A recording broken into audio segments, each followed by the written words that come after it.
Hi everyone, welcome back. Welcome back to Now That We Have Children, Now That We Gonna Do podcast. I am your host Juanita and I'm so glad you are here with us. We are talking about all things children and a bit about parents, right?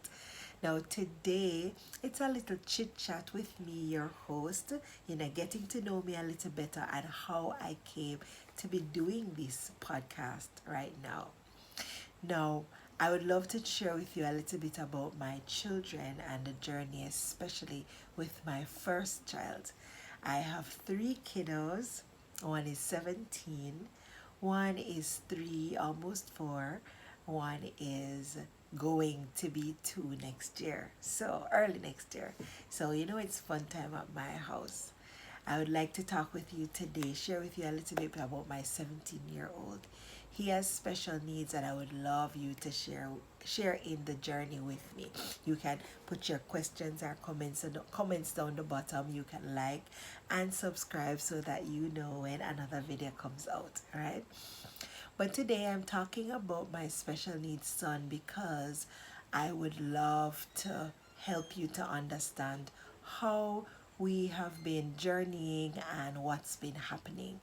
Now, he's 17. When he was born, he was very quiet, just very quiet, very quiet.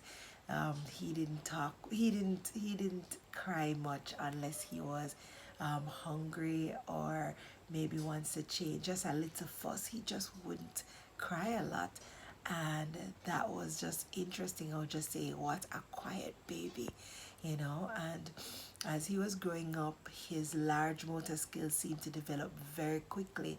He started walking very early, almost 8 months old, or as early as that.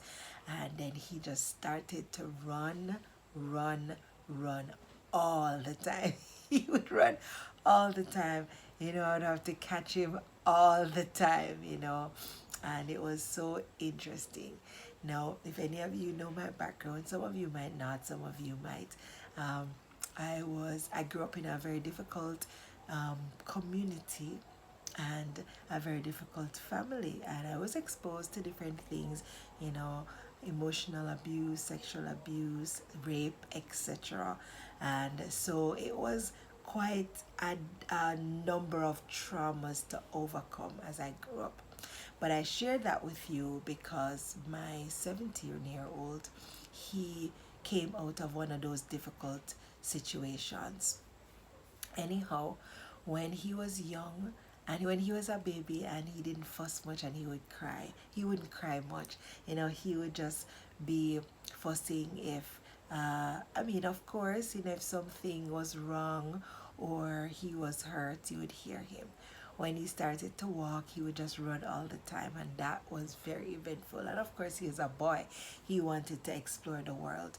He started to learn letters and sounds and words. You would hear him make the sounds. They wouldn't be as clear, sometimes a little clearer.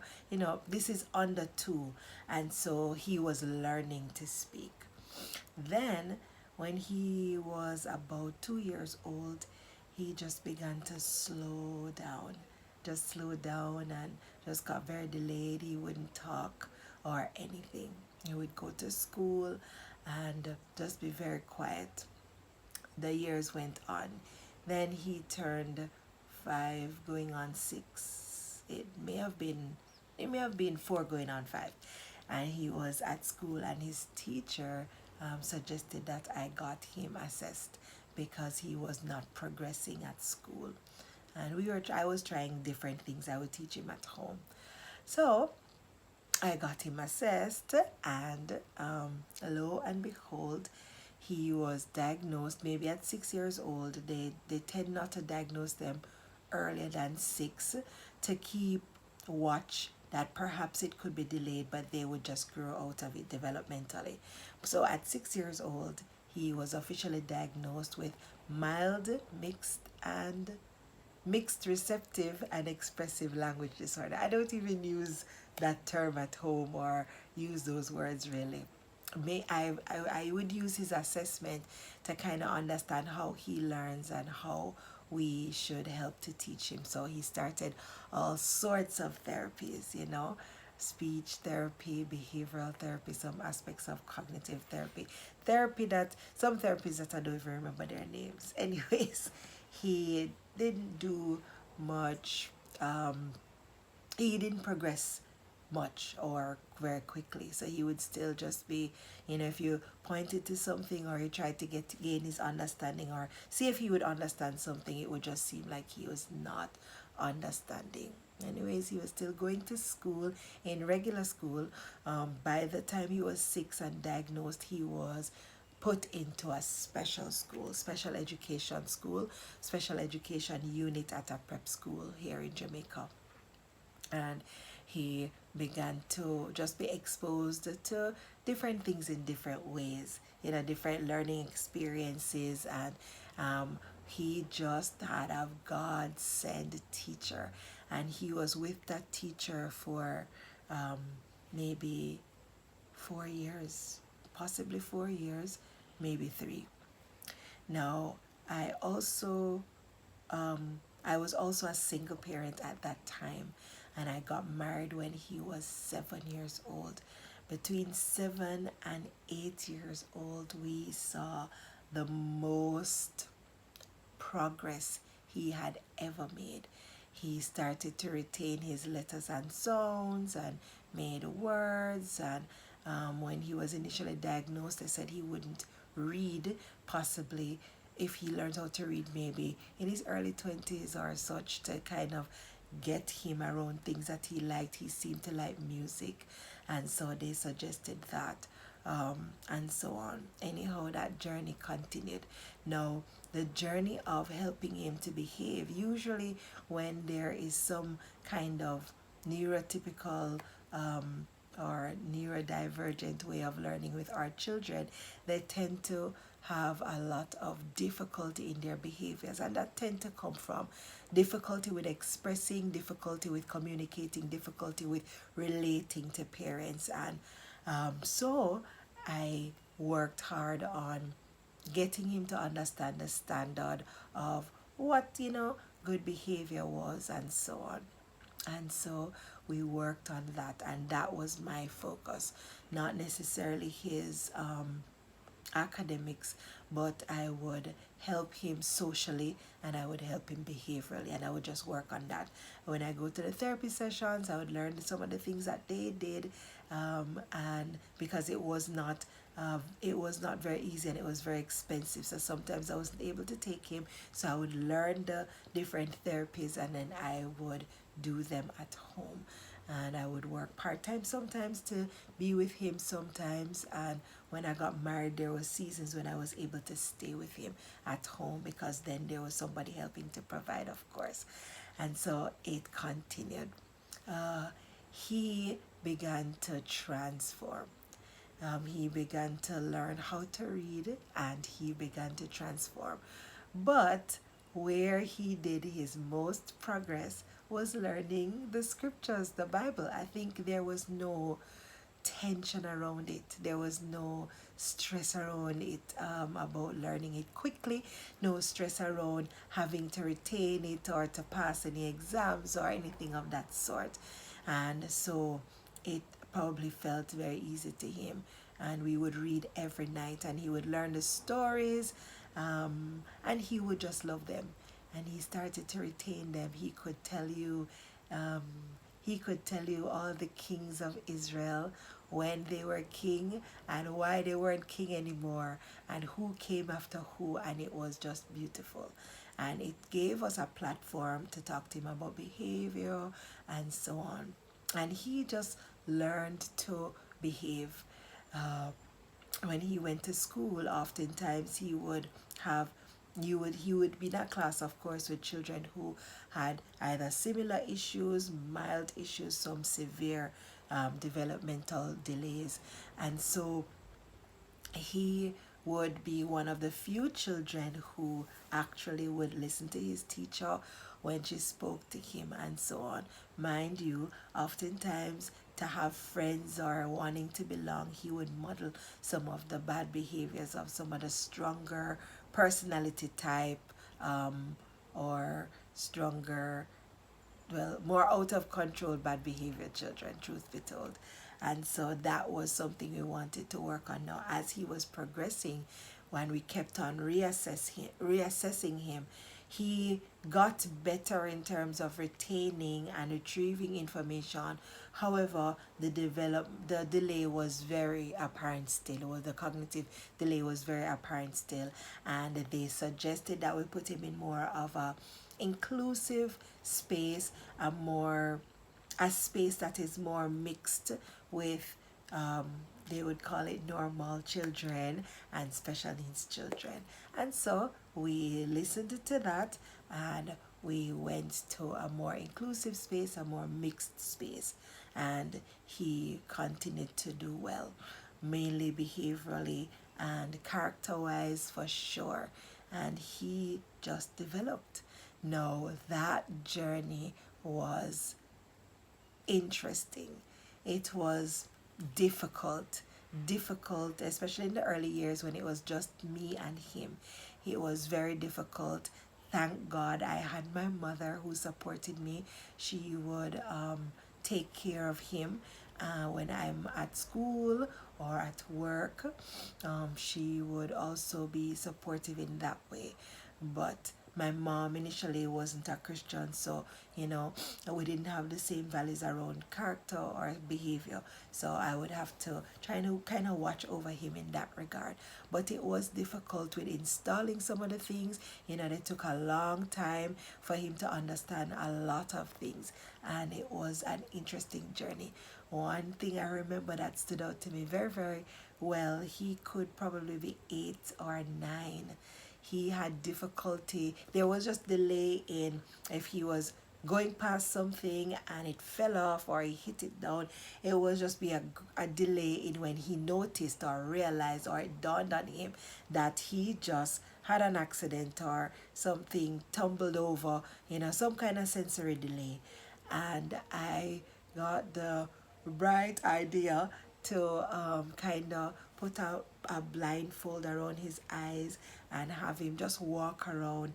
I would lead him. He would touch me. I would let him touch things, kind of describe it to him, or he would describe it to me. And we would do that for a couple days per week for a number of months, of course. It didn't happen quickly.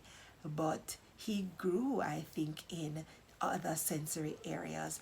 And one day he was going by the dining table in the dining room, and I think my handbag was hanging on one of the chairs, and he bounced it off the chair handle and immediately stopped, took the bag up and hung it back on the chair. Now that was huge, So we just my husband and I just kind of started to clap and cheer for him. It was just a big deal. Just doesn't happen. The delay, he would get probably all the way through the dining room, through the living room, almost to the veranda before he realized that he touched something. And because of that disassociation, he would not he would have to be kind of called back or pointed out to that he just had that, could you take that up, whatever. And walking through that, it was just a very difficult season, very difficult journey. But he has been a beautiful boy.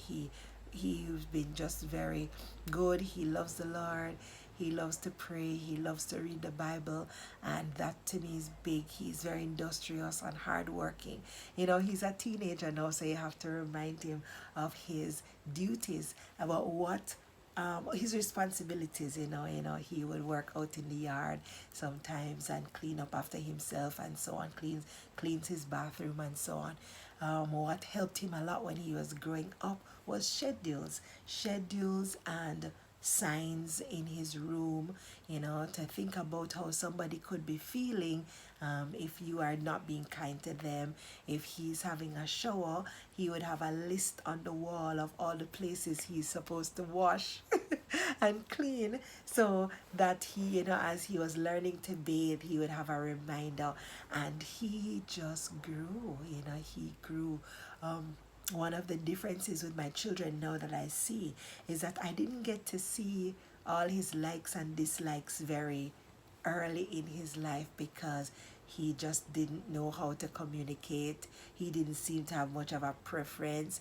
He would just eat if you gave him something. And so when he started to tell you about what he liked or seemed to be like, I don't like this, or react to it, was when he possibly was 8 and 9 and 10. And so things that I am seeing in my toddlers, 2 years, 1 year old, 2 year old, 3 year old, 4 year old, 4 years old, sorry, he just didn't do that until he was 8, 9, 10. Those ages, and that was very different. It was different to have him being older and just managing toddlerhood, so to speak. So his body was on a regular schedule, even puberty was on a regular schedule, but his understanding was not. And he has gone through a lot of difficulties. When he was 17 years old, I felt like the Lord gave me the idea to throw him through a friend, and also just me trying to inquire what to do for 16 years old. He wasn't a typical boy. You could buy him stuff, some things. If he was now into football, so you could buy him football things and he would like it. But what could we do to help him to transition?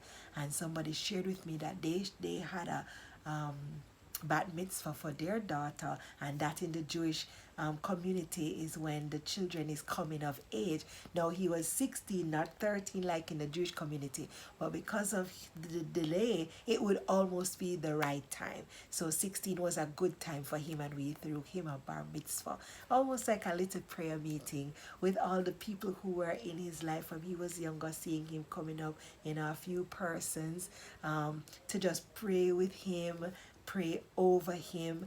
And he wrote his own speech. His dad helped him to fix it up, and such, he and my husband, and he just did so well. He pretty much wrote it on his own, and dad just kind of helped to correct a few things, and he delivered it. I remember when he just started his speech, he gave a joke, and the whole room laughed, and he was like, I was practicing that one, mom. And he was surprising us with this joke that he was practicing. And I think the joke, if I remember correctly, he was saying something like, I know you all came for the food, something like that, and laughed. And I was saying, you should run that joke by me next time, because we were not having any food much, He were having a little celebration afterwards for his birthday, like a cake. But it was really funny, and he practice that. He came up with that on his own. So it has been an interesting journey. But one of the things that it has done for me is, with my smaller ones now, I focus a lot on character, I focus a lot on behavior with them, and it has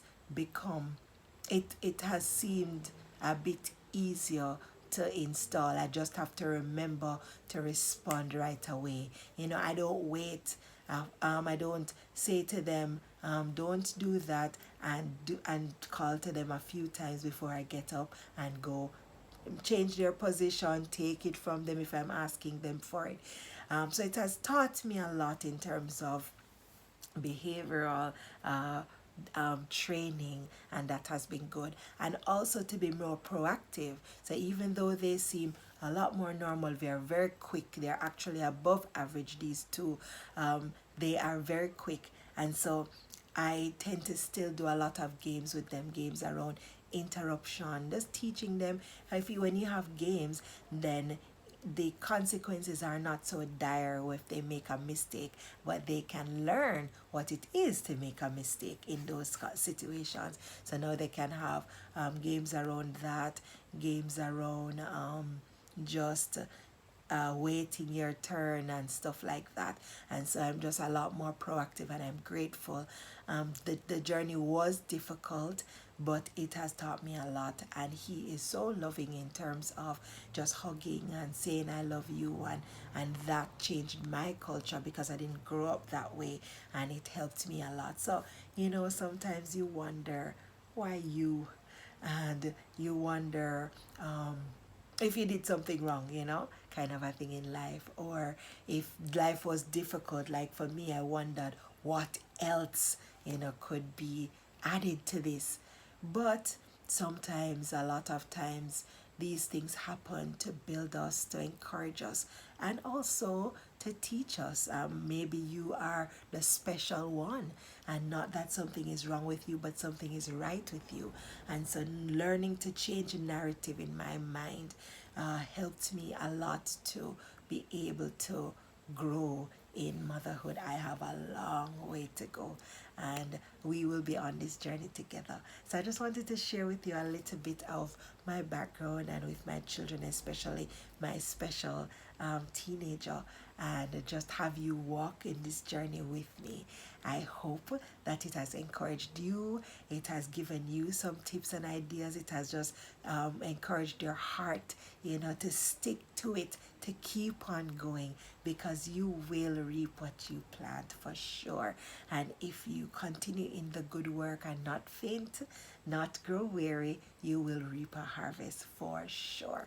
And so I will be praying for you as you leave your comments there, and you can ask your questions, and maybe I'll do a follow-up video for you. And so thank you so much for joining me. See you next time. And this has been Juanita with All Things Children. Now that we have our children, what do we do with them?